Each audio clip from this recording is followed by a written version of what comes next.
Antrean panjang kendaraan yang ingin mengisi bahan bakar solar bersubsidi terjadi di sejumlah SPBU di Kota Melaboh, Aceh Barat yang mencapai 1 km.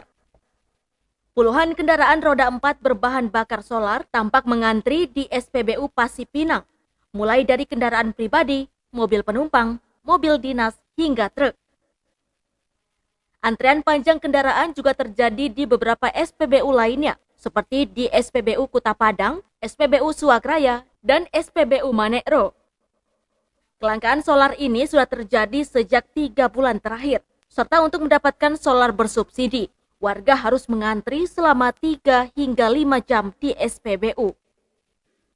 Meski sudah mengantri berjam-jam, warga tetap dibatasi untuk pengisian solar bersubsidi, yakni selama 3 hari, setiap kendaraan hanya mendapatkan jatah sebanyak 45 liter saja.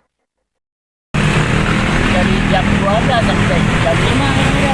Kalau antri kayak gini kerja gimana, Pak? Udah kerja. Enggak. Berapa dikasih, Pak? 45. 4, 3 hari 45. 45 liter. 15 liter. Tiap hari. Ini sini ada. Ini minyak dinas.